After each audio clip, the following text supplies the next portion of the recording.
Nesta vida do que cumprir a vontade de Deus. Missões exigem urgência e missões se fazem agora ou nunca mais. Gideões missionários da última hora, unindo o Brasil para evangelizar o mundo.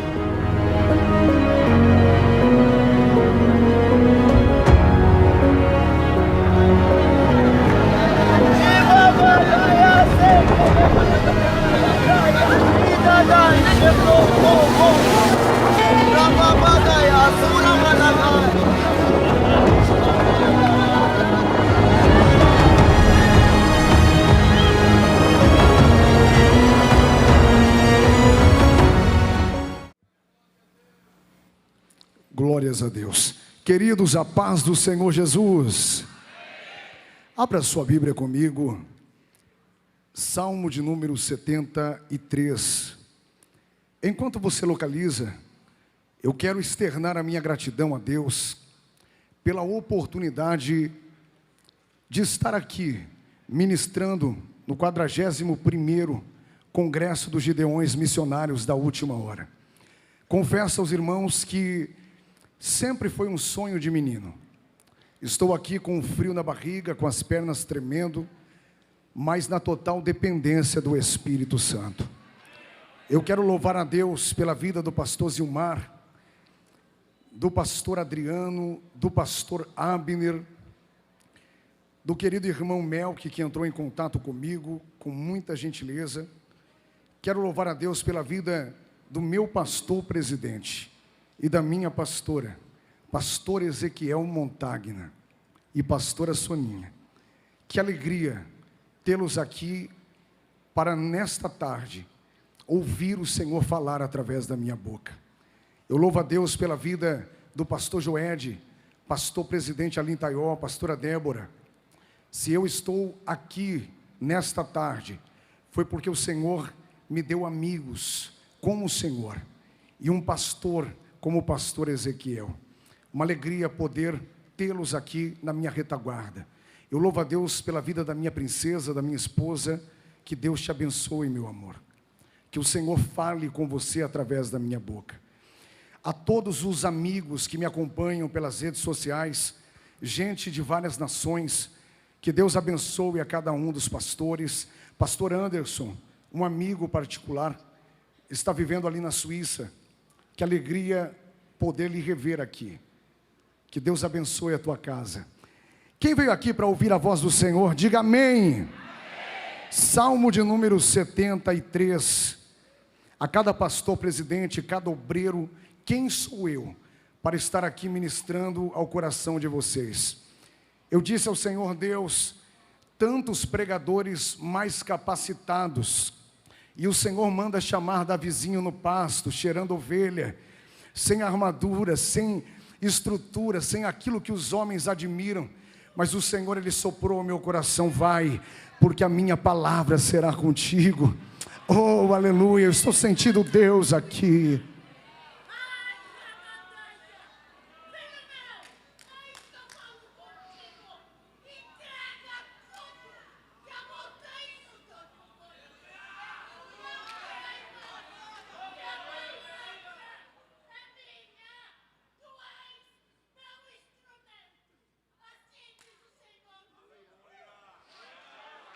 Aleluias, o Senhor está aqui.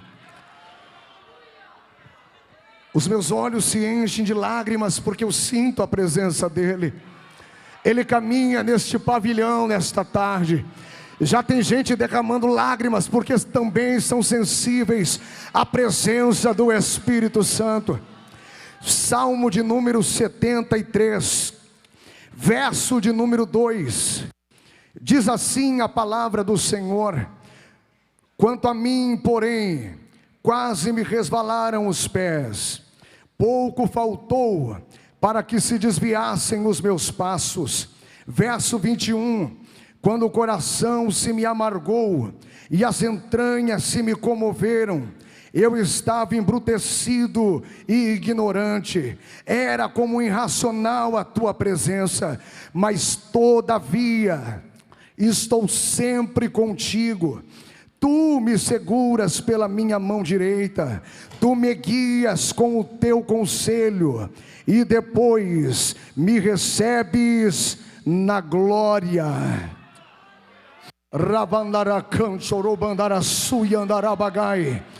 O meu pastor presidente, anjo da igreja onde eu congrego aqui, apresentou a minha vida em oração, mas eu quero unir a minha oração com a oração dele, e eu lhe convido a curvar a tua cabeça, fechar os teus olhos. Oh, aleluias, ele está aqui. Espírito Santo, estou diante de uma igreja apaixonada pela tua presença. Eles desejam, Senhor, a tua glória no nosso meio. Tu nunca precisaste de mim para operar. Eu lhe peço nesta tarde, dentro deste pavilhão, enquanto eu estiver apregoando a sua palavra, enquanto o teu povo estiver misturando gritos de glória a Deus com gritos de aleluia, enquanto rajada de línguas estranhas estiverem ecoando aqui no pavilhão, começa a marchar no meio desta igreja, vai caminhando por esses corredores, aonde houver alguém sensível a presença do teu Espírito, começa a tomá-los agora, começa a enchê-los agora. Me ajude a ministrar a tua palavra, fala com a sua igreja. Eu quero, através desta oração, profetizar que aqueles que entraram aqui tristes, abatidos, desanimados, antes de terminar este culto, a mão que levanta os profetas, a mão que levanta as profetisas, a mão que levanta os pastores, os colocará de pé diante da tua face.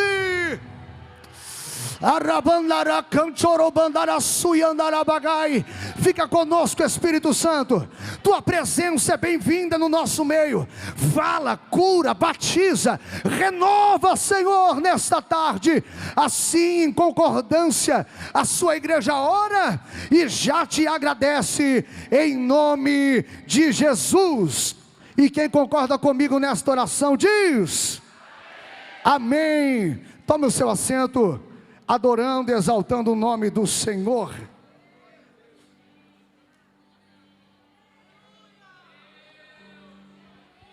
Ele está aqui. Fala para alguém aí do seu lado, a presença dele é real. Não se trata de mais um culto. O homem que faz, pastor Anderson, esta afirmação, dizendo que em um determinado momento seus pés quase se desviaram, que faltou pouco para ele jogar tudo para o alto. O homem que descreve isso, ele se chamava Asaf. Asaf não era um iniciante. Asaf era um homem que tinha um currículo espiritual de alto nível. Um homem da tribo de Levi. Ele sabia como adorar a Deus. Serviu como maestro no tabernáculo de Davi e também no templo de Salomão. Um homem que era um profeta. Davi, ele disse, quando chamou Asaf, eu quero homens que profetizem com instrumentos e com música. Ele era um professor de música, mas também era um poeta. Dos 150 salmos, 12 foi este homem chamado Asaf que escreveu. Um homem, senhoras e senhores, que viu a arca da aliança de perto. Que privilégio. Um homem que viu a nuvem da glória de Deus adentrar na inauguração do templo de Salomão. Sim, ele estava presente naquele dia. Um homem que viu a glória se manifestar dentro do templo de tal maneira que nem mesmo os sacerdotes que lá estavam conseguiam permanecer de pé, de tamanha glória do Senhor naquele lugar. Um homem que tinha experiências profundas com Deus, mas que mesmo tendo essas experiências, enfrentou uma crise profunda, quando tirou os olhos do alto e colocou os olhos nas coisas terrenas. Eu imagino ele entrando dentro do templo, cabisbaixo, desanimado, querendo parar. Os músicos olhando para ele, esperando um comando. Mas Asaf estava paralisado internamente. Na sua mente ecoava uma pergunta, e a pergunta era essa: por que o ímpio tem e eu não?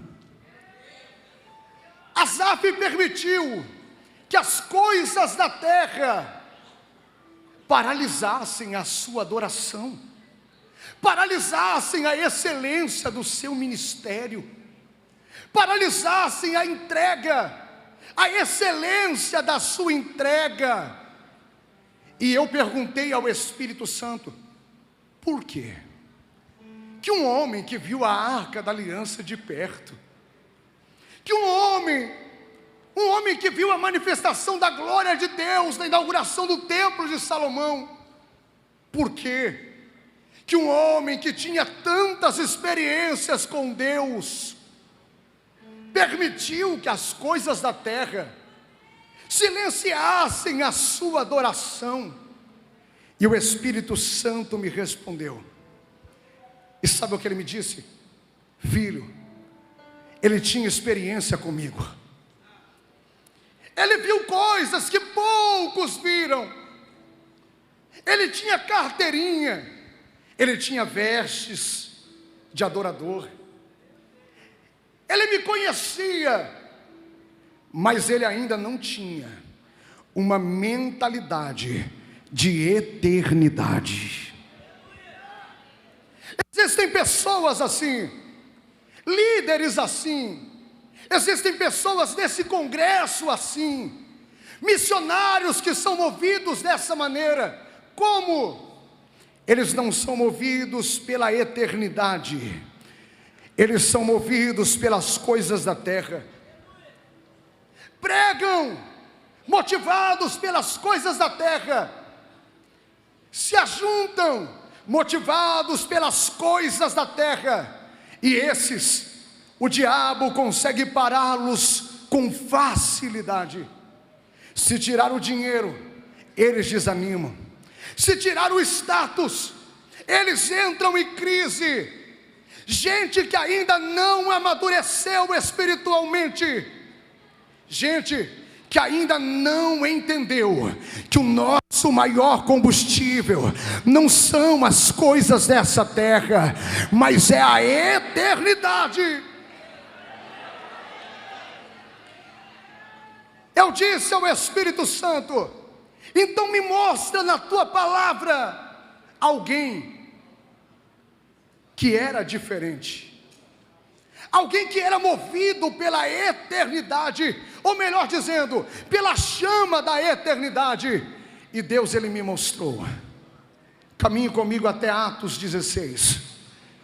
Tem um homem aprisionado, seu nome, Apóstolo Paulo, junto com seu companheiro que se chamava Silas. Eles estão com as costas dilaceradas, estão aprisionados pelas mãos e pelos pés. Um está olhando para o outro e não está entendendo nada. Pastor, mas o que eles fizeram para estar ali? Eu te conto. Paulo foi instrumento de libertação para a vida de uma moça que estava possessa por um espírito adivinhador.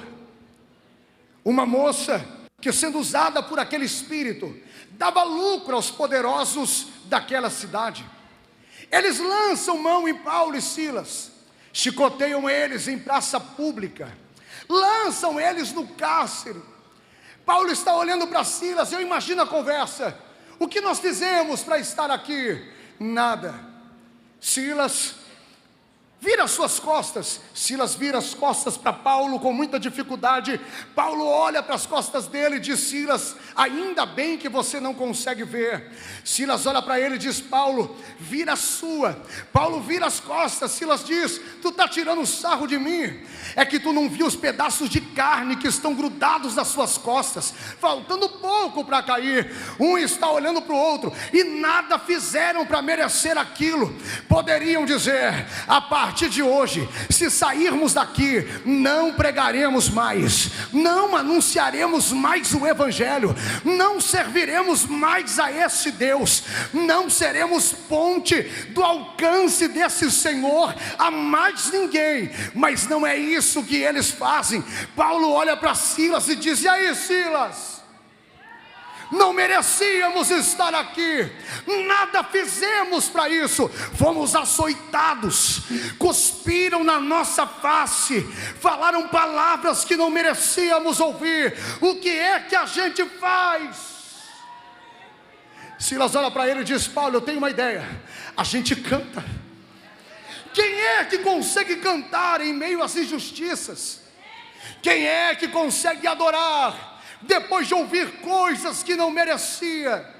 Quem é que consegue adorar ao Senhor com pedaços de carne pendurado nas costas, com dores inexplicáveis, mal conseguindo se mexer? Eu não sei qual foi o louvor que eles cantaram, mas eu imagino que a letra era mais ou menos assim: Senhor, se tu fizer, o Senhor é Deus, mas se ainda que não fizeres, tu continuarás sendo Deus. Nós não pregamos por aquilo que o Senhor nos dá, não fazemos missões pelo dinheiro que o Senhor pode colocar no nosso bolso, não te servimos com excelência por causa do status, do privilégio que o Senhor pode nos dar. Ainda que o Senhor não nos tire daqui, ainda que o Senhor não nos dê reconhecimento, fama, dinheiro, status, nós continuaremos te adorando por aquilo que o Senhor é. E sabe o que empolga o coração do pregador? É porque tem gente assim aqui dentro do pavilhão, gente que está passando uma luta terrível, missionários que não estão aproveitando cada segundo, com frio na alma de terem que voltar para aquele campo missionário, mas que mesmo passando tudo que estão enfrentando, estão aqui dentro do pavilhão dizendo: mesmo ferido, nós estamos te adorando. Mesmo que não tenhamos o reconhecimento humano, o nosso ministério continuará sendo exercido com excelência, mesmo que a despensa não esteja cheia, mesmo que as canoas ainda não sejam providenciadas. Nós não entramos porque queremos fama, não entramos porque queremos as coisas dessa terra, pregamos por causa da eternidade, adoramos pela eternidade, estamos aqui no pavilhão por causa da eternidade. Mão direita para o céu, porque o Espírito está soprando nos meus ouvidos. A eternidade nesta tarde já começa a te abraçar aqui. Sinta desta presença, sinta desta glória. Quem é espiritual, receba desse renovo. Harabaia canchorobandaraçui. Oh, o louvor sobe, passa o primeiro céu, passa o segundo céu, passa o terceiro céu, chega nas narinas de Deus. Quando Deus sente o cheiro da adoração, imediatamente Deus vai fazer a terra tremer, o cárcere vai ser abalado, as portas da prisão vão ser abertas. Paulo está olhando para Silas, as portas estão escancaradas. Eu imagino Silas olhando para ele dizendo: Paulo, vamos fugir, vamos escapar pela nossa vida. E Paulo dizendo: não, Silas, daqui de dentro ninguém se mexe, vamos adorar a Deus. Deus. Paulo, mas nós já cantamos. Ah, Silas, cantamos, mas ainda não pregamos. Sabe por quê, querido? Os melhores cânticos nascem no meio da perseguição. A melhor adoração, o melhor grito de glória a Deus, de aleluia, flui no meio de injustiças. Eu carrego uma frase comigo, senhoras e senhores: Deus nunca usará alguém grandemente sem antes feri-lo profundamente. Paulo está com Silas dentro da cela. De repente ele olha e diz: vem cá, carcereiro, o que foi? Já cantamos, mas ainda não pregamos. Crê no Senhor Jesus Cristo, crê no Senhor Jesus Cristo, e será salvo tu e a tua casa.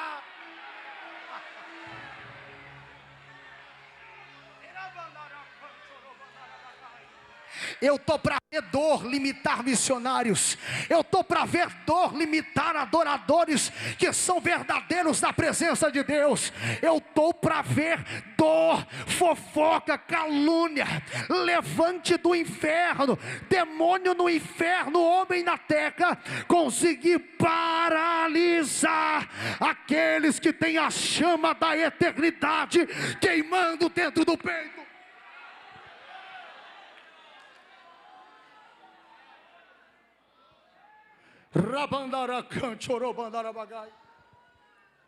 Vamos para Atos, capítulo de número 14.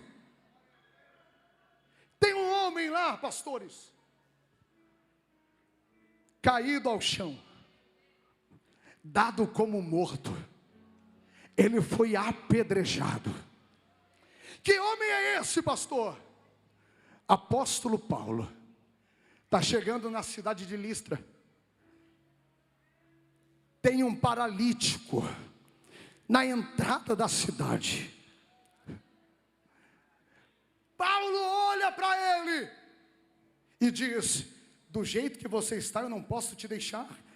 Em nome de Jesus, levanta e anda. O paralítico começou a saltar. Os judeus de Antioquia que estavam ali na cidade vão instigar a multidão contra Paulo, e Paulo vai ser apedrejado. Você tem ideia de como Paulo ficou?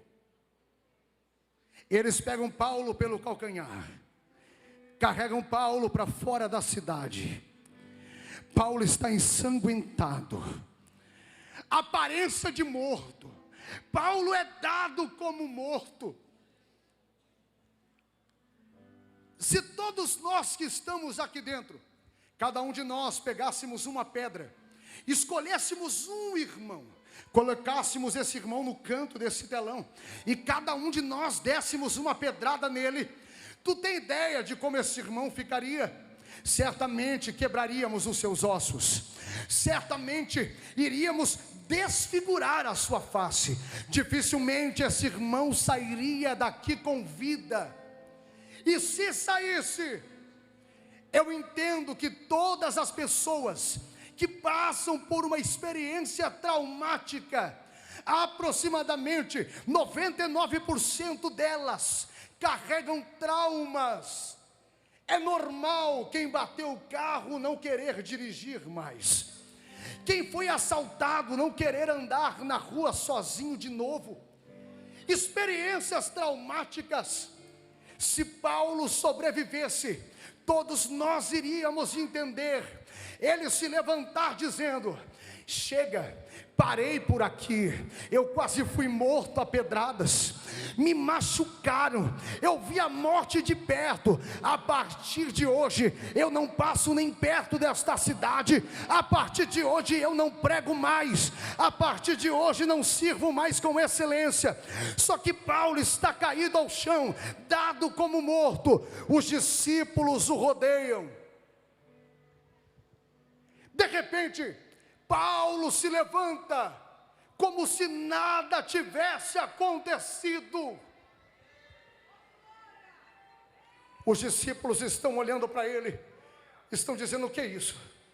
Paulo está dando um sinal de vida. Paulo está se colocando de pé. Está todo mundo olhando para Paulo. Eu imagino eles dizendo: agarrem ele, vamos tirar ele daqui. Se o pessoal da cidade ver que ele sobreviveu, vão matar ele. Eu imagino Paulo acalmando os ânimos deles, olhando para cada um e dizendo: vocês estão olhando o quê? Como assim, Paulo? Você acabou de ser apedrejado. Nós pensávamos que você estava morto. Paulo, vamos fugir daqui. Paulo toma a frente mesmo ensanguentado. Eu imagino ele olhando para os discípulos e dizendo: não. Estão com medo das pedradas. Estão com medo da perseguição. Estão querendo fugir daqui porque me apedrejaram. Então escutem isso: ainda que seja através de pedradas, ainda que seja através de perseguição, ainda que seja através de chicotadas, ainda que seja através de incompreensão, ainda que seja através de calúnia, ainda que seja ouvindo coisas que não merecemos ouvir, o que nos importa é entrarmos no reino de Deus. Quem deseja a eternidade não tem medo de cara feia. Quem deseja a eternidade não tem medo da morte. Quem deseja a eternidade entra onde ninguém quer entrar, faz o que ninguém quer fazer, prega o que ninguém quer pregar, mão direita para o céu. Eu estou sentindo uma graça sobre o pavilhão. Arabaia canchorou, rabaia sui andarabagai. Já tem gente se levantando em adoração. O som da eternidade está ecoando dentro do pavilhão. Deus está levantando os seus valentes, gente que está passando pela prova, mas que não abre mão da eternidade, gente que está sendo caluniado, injustiçado, mas Deus está lhe dizendo: ei Davi, os meus olhos como chamas de fogo estão te contemplando no pasto, no meio do anonimato. Quem te alimenta é a eternidade, quem envia recursos é a eternidade.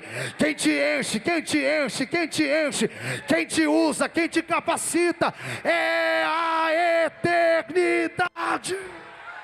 Fala para mim aí: meu compromisso não é com a dor, meu compromisso não é com os fofoqueiros, meu compromisso é com a eternidade. Eu vou te deixar adorar, eu vou te deixar adorar. Só quem tem fome da eternidade, só para quem deseja a eternidade, só para os glória a Deus que são movidos pela eternidade. Cadê as línguas estranhas no pavilhão? Cadê as línguas estranhas no pavilhão? Arabaia canchorou bandara sui andarabagai. Eu estou pregando para gente que tem coragem.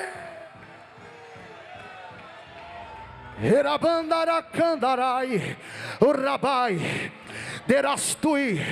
Meu Deus, meu Deus, meu Deus.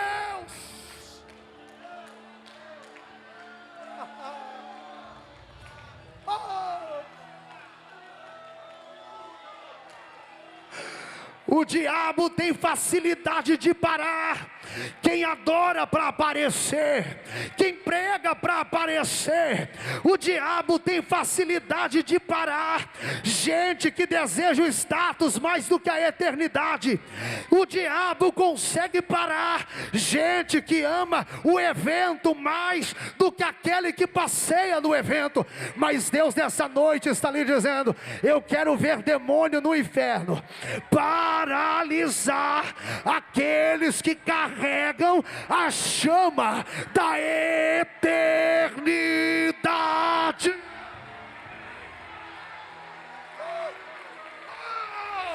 Eu estou sentindo a presença dele aqui. Rabai, Rebacantorô Bandaraçui. É tarde para marchar, é tarde para falar em línguas estranhas, é tarde de renovo no pavilhão. Seja cheio, cheio, cheio. Receba renovo lá atrás. Receba a presença da eternidade aí no meio. Cheio, cheio, cheio. Jesus, aonde houver alguém que já morreu para este mundo e que é apaixonado pela eternidade, enche ele agora. Toma ela agora. Aumenta o nível da sensibilidade. Receba agora, receba agora, receba agora, Rabai. Eu vou te deixar adorar, eu vou te deixar adorar, eu vou te deixar adorar. Enquanto você adora, a eternidade se move aqui dentro. Enquanto você adora, doenças são obrigadas a partir em retirada. Enquanto você adora, o Espírito Santo batiza a gente aqui no pavilhão. Receba o teu batismo agora. Receba o teu batismo agora. Receba. Rabandara canchorobandara suyandarabagai. Adore.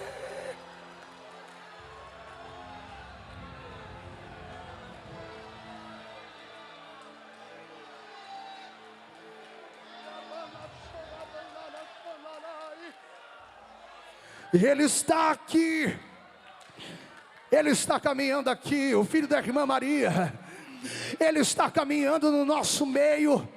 Nesta tarde, vidas estão sendo marcadas pela eternidade. Escute, a minha pergunta ao Espírito Santo foi: que estrutura é essa? Porque para alguém que está acostumado, pastor Ezequiel, ver a minha geração, que só permanece fiel se o pastor olhar para ele, senão ninguém cumprimenta ele com a paz do Senhor, ele já abandona tudo e joga tudo para o alto. Gente que por causa de coisas tão pequenas, deixam de exercer o ministério com excelência.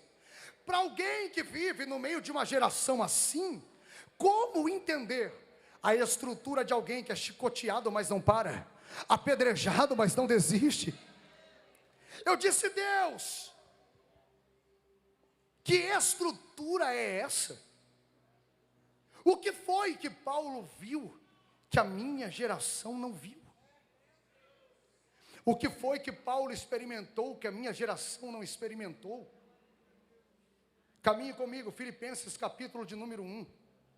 Tem um homem lá, no auge dos seus 60 anos de idade, cabelos brancos, barbas brancas, a marca do tempo estampada no seu rosto, marca de sofrimento, de pedrada, de calúnia, de naufrágio, marca de apedrejamento. Ele está em um lugar especial. Que lugar é esse, pastor? Ele já tinha 60 anos, já tinha aposentado ministerialmente, já estava gastando o seu dinheiro com a sua família, já havia deixado de pregar, já havia deixado de adorar, de servir com excelência, já estava com uma rede estendida, tomando água de coco na beira do mar. Não! No auge dos seus 60 anos, ele estava dentro da prisão em Roma. Ah, mas eu tenho certeza que ele estava revoltado, porque quando a gente vai envelhecendo, a gente vai ficando meio rabugento, paramos de aceitar coisas que outrora aceitávamos, mudamos o nosso comportamento. Aí alguém aqui no meio do pavilhão vai dizer: eu tenho certeza que Paulo estava indignado, 60 anos preso, vive de apedrejamento em apedrejamento, chicotado em chicotada, prisão em prisão. Eu tenho certeza que ele estava indignado, revoltado, dizendo: não prego mais, se eu sair daqui vou aproveitar a minha velhice, vou viver a minha aposentadoria. Pastor, é isso que Paulo faz? Não. Paulo tem uma folha na sua frente, na sua mão há uma tinta com a ponta, ou melhor dizendo, uma pena com a ponta suja de tinta. Paulo está escrevendo a uma igreja que sabia que aonde Paulo estava havia um risco eminente da vida de Paulo ser tirada. A igreja está preocupada. Só que sabe o que me chama a atenção? É que Filipenses é conhecida como a carta da alegria.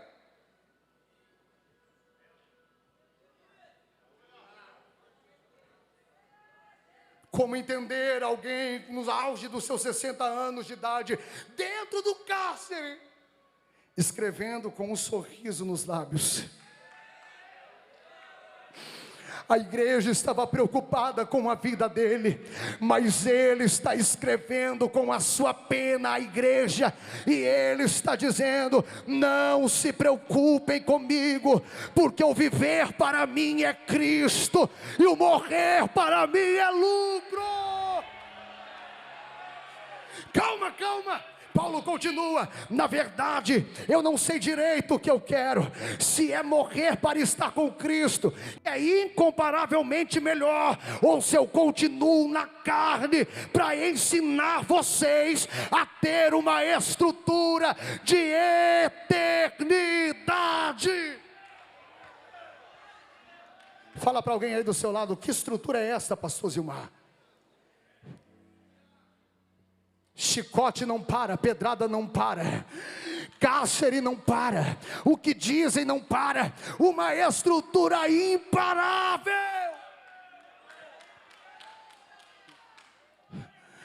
E eu perguntei ao Espírito Santo: o que foi que esse cabra viu? E o Espírito Santo me respondeu: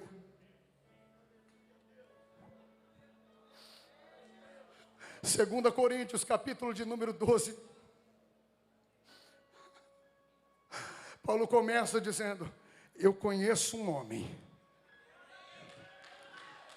que há 14 anos foi levado ao terceiro céu.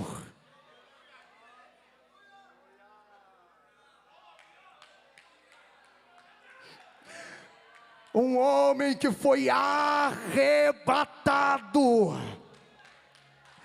e a ele foram dadas revelações extraordinárias.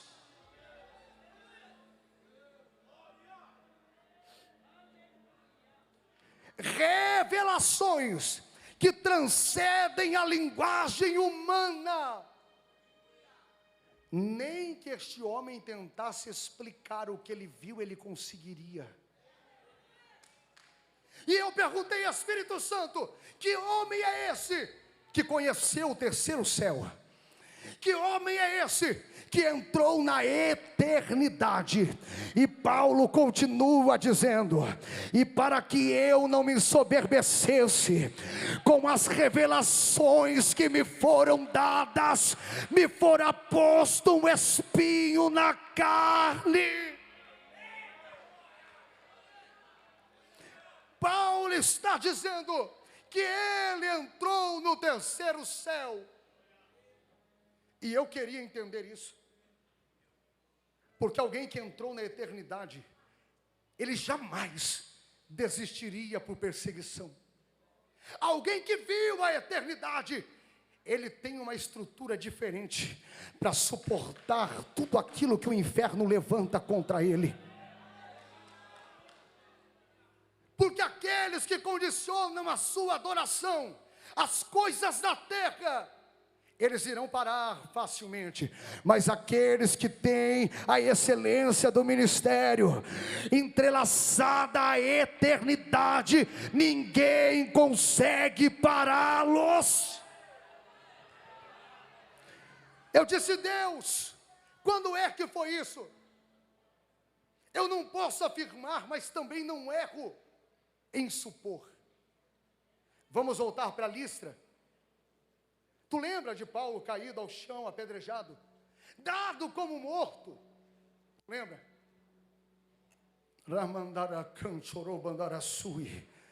Zilmar, com muito temor e respeito, se levante por gentileza.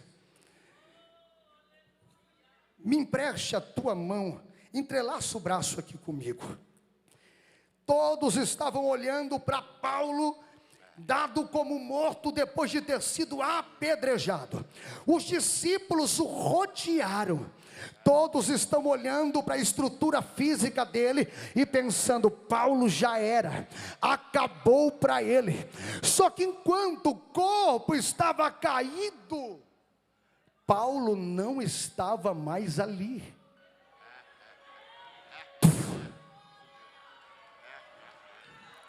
Paulo chega no terceiro céu. Ó Paulo aqui, ó. Eu imagino ele entrelaçando os braços com Jesus. Aleluia. 2 olhos como chamas de fogo, os cabelos brancos como a neve, na boca uma espada afiada, seus pés como de latões reluzente, seu rosto brilhando mais que o sol do meio-dia. Jesus abre aquele sorriso para Paulo e pergunta: e aí, Paulo, como estão as coisas lá embaixo? Paulo olhando para ele, eu imagino Paulo dizendo: e aí, Jesus, o Senhor não viu? Acabei de ser apedrejado, estou fazendo o meu melhor, mas estão dizendo que eu sou o que eu não sou, estão levantando calúnia contra a minha vida, estão dizendo que o que o Senhor colocou na minha mão não vai prosperar, que eu não vou conseguir aguentar a pressão da reputação do passado, estão dizendo que eu vou durar pouco tempo. Senhor, lá embaixo está difícil. Aí imagino Jesus chegando para ele falando: Paulo, está difícil lá embaixo, mas eu tenho uma palavra para ti. Se tu suportar a calúnia, se tu suportar a fofoca, se tu suportar a perseguição, aquilo que estão levantando contra ti, olha o que está te esperando na eternidade. Obrigado, pastor. Se eu fosse você, dava um salto desta cadeira para adorar. Eu não estou pregando para gente terrena, eu estou pregando para quem é apaixonado pela eternidade.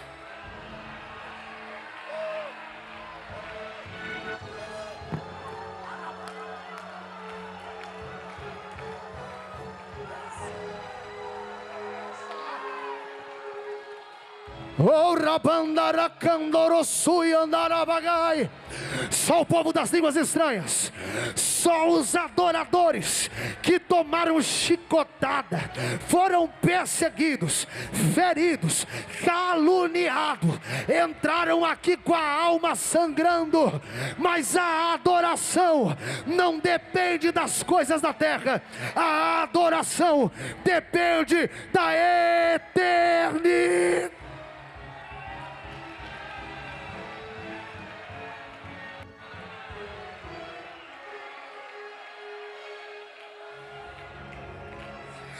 Meu Deus, meu Deus, meu Deus, esse pavilhão vai ficar pequeno diante da glória. Esse pavilhão vai ficar pequeno diante da glória, porque o dono da eternidade, o dono daquilo que os olhos não viram, os ouvidos não ouviram e o coração do homem jamais conheceu, esse está marchando no meio do pavilhão. Rabai, e ele tem renovo nas mãos, ele tem renovo nas mãos. Recebe missionários que já estavam quase jogando tudo para o alto, gente que estava dizendo: Senhor, o Senhor já não me ouve mais, o Senhor vos fala na palavra, dizendo: o compromisso, a aliança que foi feita é com a eternidade, e essa eternidade é o combustível para vocês não desistir, é o combustível para vocês não parar. Está ferido, canta. Está ferido, adora. Volta para aquele lugar e prega. Mãe de santo não vai impedir, bruxo não vai impedir, porque há uma palavra liberada sobre a igreja, dizendo: avança, Gideões, porque as portas do inferno jamais, jamais, jamais prevalecerão contra a minha igreja.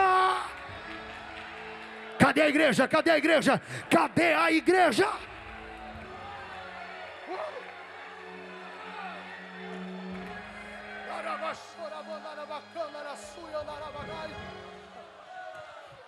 Uma estrutura imparável. Fala para alguém aí do seu lado: essa estrutura é para poucos. Essa estrutura é para poucos.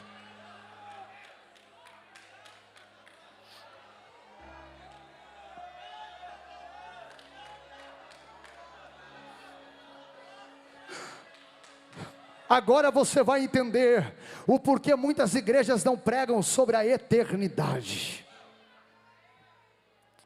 Quando Paulo é levado ao terceiro céu, e ele volta com uma estrutura diferente. E talvez isso explique o porquê que depois de ser apedrejado, ele se levantou e entrou na cidade de novo.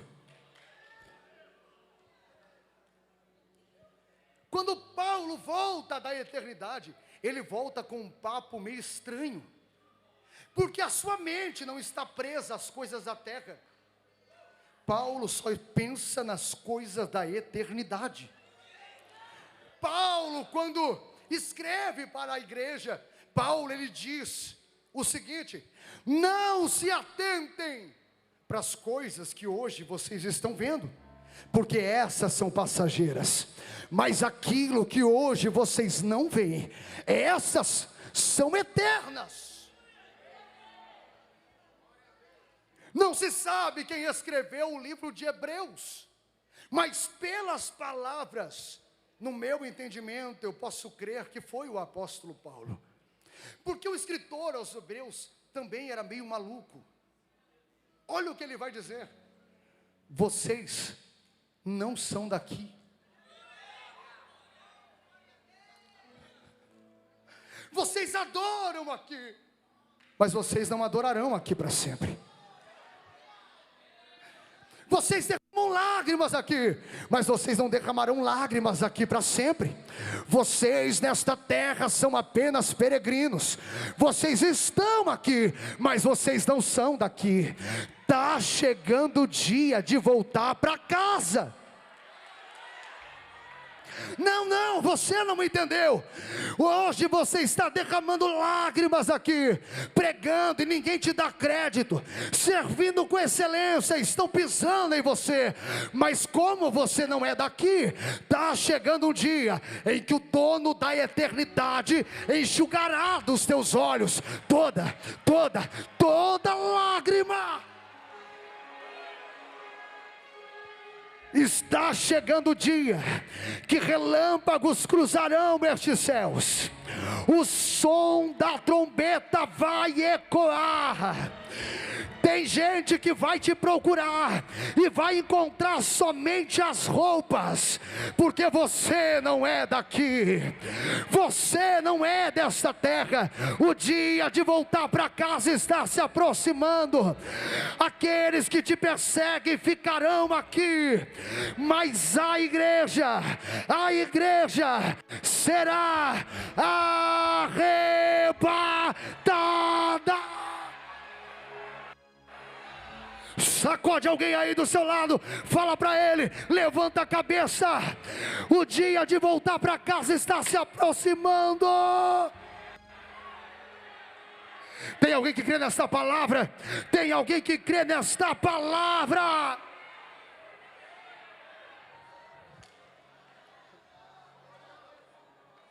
Escute. Sabe por que muitos não pregam sobre a eternidade? A arca só tem sentido se o dilúvio for real. Noé pregou durante 120 anos, porque acreditava que iria chover. Quem procura o sistema deste mundo para crescer, se torna refém do mesmo sistema que Deus irá destruir. Quem não acredita que o dilúvio virá, também não acredita no arrebatamento, na eternidade. Não vai pregar sobre pecado, não vai pregar sobre o inferno, não vai pregar sobre o anticristo. Igreja brasileira, ouça a voz do Senhor. Se a igreja aonde você congrega nunca pregou sobre a eternidade, nunca ensinou sobre o apocalipse, saia daí depressa.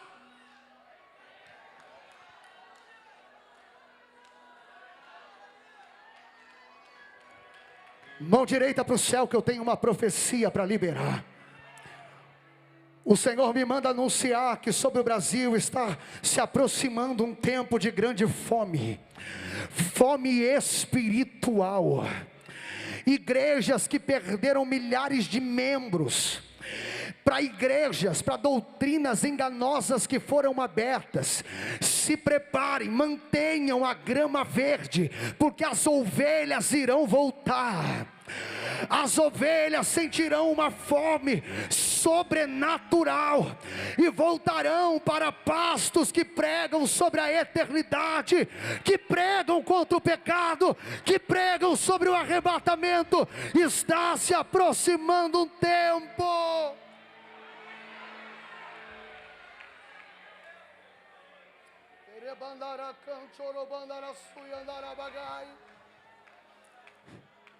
Aqui eu finalizo. Vamos voltar para o templo. Pastor, quem está lá? Asaf, carrancudo, igual alguns crentes que entraram hoje aqui. Gente que está dizendo: eu tenho motivo para parar, eu tenho motivo para soltar do arado. O Senhor não sabe o que me fizeram, o que aconteceu. Gente que colocou um instrumento do lado e está dizendo: não canto mais. Gente que está dizendo, fechou a Bíblia, está dizendo: esse é o meu último culto, nunca mais irei pregar. Asaf está carrancudo dentro do templo. E se tem um que sabe como lidar com o coração humano, esse alguém é Deus. Deus não manda anjo como mandou para Elias. O nível de Elias era diferente da crise que Asaf estava vivendo. Deus conhece os seus filhos. O próprio Deus vai se apresentar dentro do templo. Vai pegar Asaf no colo, fazer um cafuné na cabeça dele, e vai dizer: Asaf, não chora, porque eu vou matar os teus inimigos. Vou lhe dar a carroça do ano, vou fazer só para ti, de forma exclusiva, uma casinha de 2 andares, você vai ser o primeiro a ter nesse tempo. Vou encher o teu bolso de dinheiro, tu não vai mais precisar chorar. É isso que Deus faz? Não! Se tem um que sabe lidar com corações endurecidos, esse alguém é Deus. Deus chega para Asaf, mostrando logo o inferno.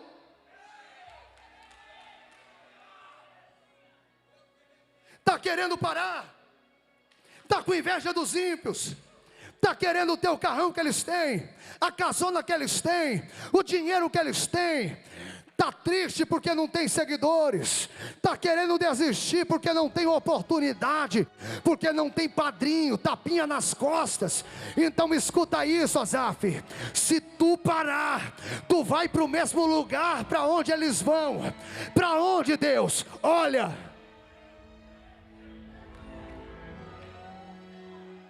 nenhum homem, depois de ver o inferno, permanecerá do mesmo jeito. Asaf está olhando para aquilo, está aterrorizado. Gritos, gemidos, uma tristeza indescritível. Enquanto Asaf está vendo aquilo, a sua mão já começa a procurar o seu instrumento. Sabe por que você valoriza aquilo que os ímpios têm?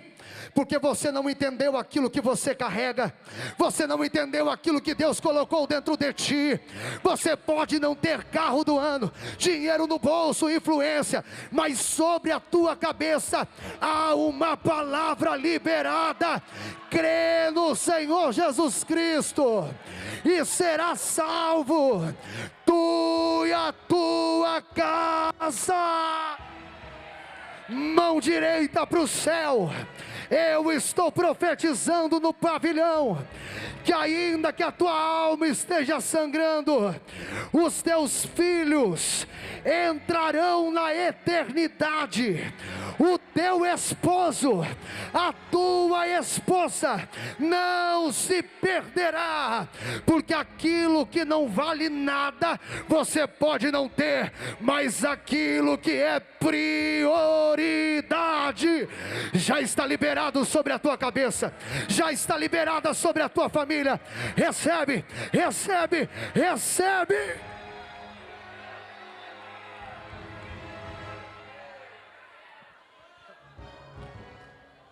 Asaf, quando vê o inferno, Deus vai causar em Asaf uma metanoia. Como assim, pastor? Aqui eu finalizo. Sabe o homem que iniciou a pregação com os olhos nas coisas terrenas? Quando ele vê o inferno, ele vai declarar o seguinte: quando o coração se me amargou e as entranhas se me comoveram, eu estava embrutecido e ignorante, era como irracional a tua presença, mas todavia estou sempre contigo. Tu me seguras pela minha mão direita, tu me guias com o teu conselho, e depois me recebes na glória.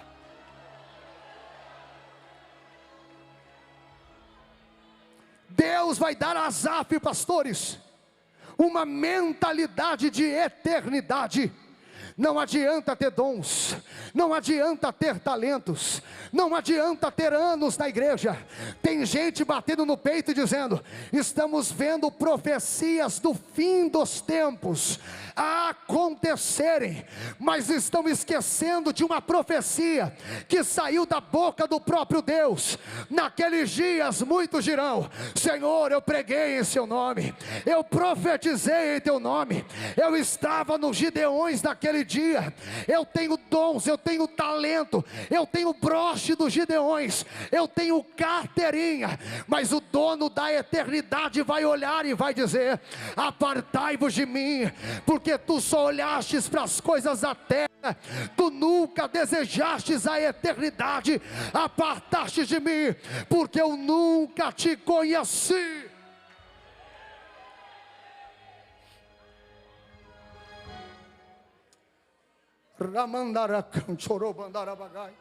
Deus nesta tarde está querendo mexer na tua estrutura e lhe dar uma estrutura imparável, uma mentalidade de eternidade.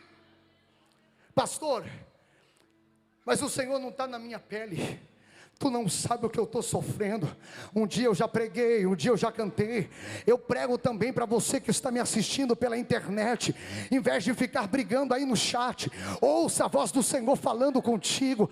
Deus está lhe dizendo: não importa o que um dia você já foi, o que importa é o que você será a partir de agora. Tem gente dizendo: eu já fiz, já cantei, eu já preguei, mas Deus sabe o que me aconteceu. Mas escute isso. Tem um homem chamado Jó, um homem que pegou na alça do caixão de 10 filhos. Eu tenho certeza que ninguém aqui do nosso meio enterrou 10 filhos. Perder um filho já é uma dor insuportável, que muda a vida de qualquer pai, de qualquer mãe. Um homem que não tinha sequer as cartilagens do corpo, usava um carro de teia para coçar as suas chagas. Um homem que dormia em um buraco na terra, para que a temperatura fria da terra pudesse aliviar a dor que ele estava sentindo. Um homem que, quando olhava para os seus únicos amigos, ouvia deles: tu certamente pecou e merece viver aquilo que está vivendo. Quando ele puxava papo com a sua esposa, a sua companheira de anos, ela olhava para ele e dizia: amaldiçoa o seu Deus. E Jó sabia o que era sofrimento. Jó tinha motivos para parar. Só que Jó tinha uma mentalidade de eternidade. E eu te provo, mesmo no meio de toda dor, de todo sofrimento, Jó vai se levantar do meio das cinzas, e ele vai declarar dizendo: ainda que ele não me justifique nesta terra, eu sei que naquele dia ele há de me justificar. Sofrimento não é desculpa para mentalidade terrena. Perseguição não é desculpa para mentalidade terrena. Deus está lhe dizendo nesta tarde: eu quero te dar uma mentalidade de eternidade. Se você deseja isso, dá um salto desta cadeira e se coloque de pé. Se coloque de pé adorando. Se coloque de pé adorando. Aramandaracandoro. Remanda canchorou bandara sai. Rebaia candoro. Eu não estou pregando para emocionados. Eu estou pregando para gente que nesta tarde está dizendo: Deus, eu quero uma aliança madura contigo. Eu quero uma aliança banhada na eternidade. Eu serei o próximo enviado para o campo missionário. Eu ainda peguei um tempo que os meninos dentro da igreja, quando viam as bandeiras dos cultos de missões, derramavam lágrimas dizendo: me envia, Senhor, me envia, Senhor. E eu creio que nesta tarde este mesmo sentimento está invadindo o pavilhão.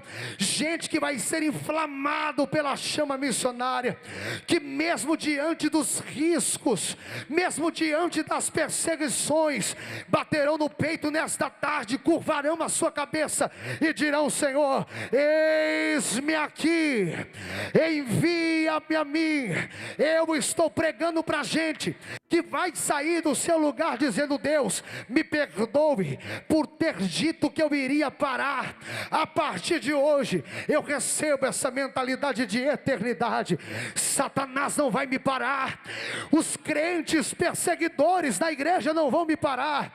Aqueles que se levantarem contra mim ficarão frustrados, porque essa estrutura que eu vou receber hoje será imparável. Cadê a primeira pessoa? Corre diante do altar. Se você deseja essa estrutura, sai do teu lugar agora e vem. Já tem gente vindo. Você que está dizendo: eu quero um compromisso mais profundo, eu preciso de um renovo nesta tarde. Sai do seu lugar agora e vem. Há um bálsamo que cairá sobre essas feridas. Há um bálsamo que cairá sobre a tua estrutura. Sai do seu lugar depressa.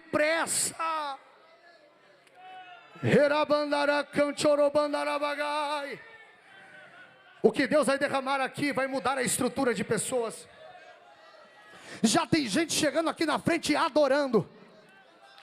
Você não vai voltar para a sua igreja do mesmo jeito. Você não vai voltar para o teu bairro do mesmo jeito. Tu sairá daqui inflamado por uma chama. Quando tu voltares para a tua casa, algo sobrenatural acontecerá. Vem depressa, vem depressa, vem depressa. Tem mais gente aí. Arabaia canchorou. Já tem gente derramando lágrimas aqui. Já tem gente vindo dizendo: Deus, eu quero essa estrutura. Tem gente vindo nos corredores em lágrimas, dizendo: Senhor, me visita com essa estrutura. Eu não quero parar. Eu profetizo sobre o teu ministério que o tempo que está se iniciando será um tempo de uma produção que tu nunca vivestes antes. Deus te tomará como uma flecha em suas mãos, te lançará com tanto poder e autoridade. Sai do seu lugar agora e vem.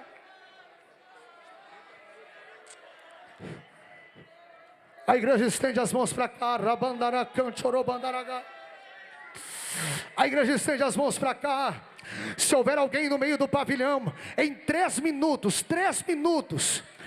que precisa voltar para Jesus, esse é o momento. Não importa o motivo pelo qual você desistiu, pelo qual você parou, a eternidade está te chamando para perto agora.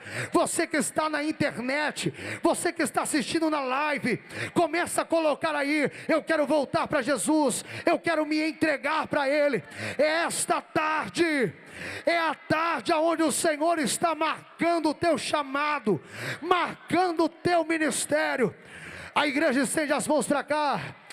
Se houver alguém que precisa voltar para Jesus, Rabaia canchorou, coloca a mão no teu coração aí aonde você está. O Espírito Santo está te vendo. Oh, tem gente sendo visitado por Deus aqui. Espírito Santo, nós oramos na autoridade do nome de Jesus. Te damos graças por esta palavra.